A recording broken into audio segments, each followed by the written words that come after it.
Hey there, homeowners. Are you ready to tackle those home repairs but not sure who to trust? Well, I've got some insider tips that will make finding the perfect handyman for your home a breeze. So sit tight, grab a cup of coffee, and let's dive right into how you can choose the right handyman for all your home needs. First things first, you need to know what you need. It sounds simple, but it's crucial to have a clear idea of the work you want to be done before you start hunting for a handyman. Whether fixing a leaky faucet, patching up drywall, or doing minor electrical work, having a list of tasks can help you find the right person. Trust me, asking a handyman to fix everything without specifics is like telling your barber to just do whatever. You might not love the results. Now that you've got your list, it's time to research. Word of mouth is your best friend here. Ask your neighbors, friends, or family if they have any reliable handyman recommendations. There's nothing better than hearing about someone's first-hand experience. And hey, if Aunt Sally can trust them with her vintage lamp collection, they might be worth a call. But don't stop there. Hit up online platforms like Yelp, Google, or specialized home service apps. Look for handy persons with consistently high ratings and positive reviews. But here's a pro tip.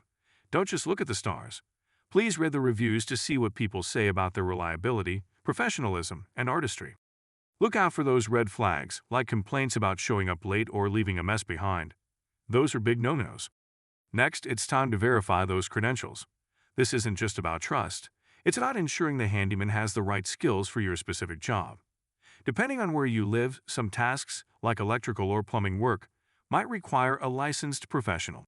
Always ask for proof of insurance and any relevant certifications. And don't be shy, ask about their experience. How long have they been in the business? Have they tackled similar jobs before? A good handy person will be more than happy to provide this info. After all, you wouldn't want a rookie tinkering with your electrical wiring. Now, let's talk money.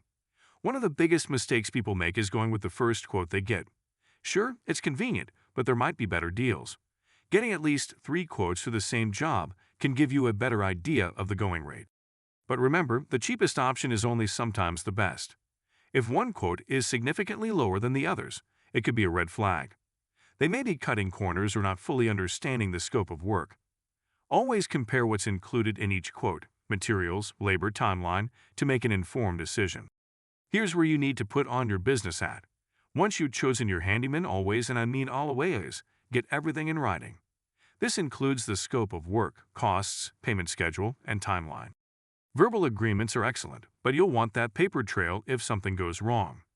A written contract protects you and the handyman, ensuring everyone's on the same page. Communication is vital to a successful handyman project. Ensure your handyman understands precisely what you want, and keep an open line of communication throughout the job. If there's a change or something doesn't look right, speak up. A good handyman will appreciate your feedback and work with you to make sure you're happy with the final result. Once the job is done, don't just write that final check and wave goodbye, inspect the work. Check everything against your initial list and the contract to ensure it is done to your satisfaction. And hey, if you notice something's off, don't panic. Politely bring it up with the handyman. Most professionals will be more than willing to make things right. After all, the reputation depends on your satisfaction. Finally, if you're happy with the work, consider building a long-term relationship with your handyman. Having a go-to person for future repairs can save you time and stress. Plus, once they know your home, they can often diagnose and fix problems faster. Trust is critical here. A good handyman is like a reliable friend, one you can count on when things go wrong. So there you have it, folks. Choosing the right handyman doesn't have to be a daunting task. Just remember, know what you need, do your research, verify credentials, get multiple quotes, and always get it in writing. Communicate openly, inspect the work, and build that long-term relationship. If you found these tips helpful, hit that like button and subscribe to Elite Service Masters for more insider home care advice. If you have any questions or suggestions for finding a great handy person, drop them in the comments below. We'd love to hear from you. Thanks for watching, and until next time, keep your home in tip-top shape with the right help.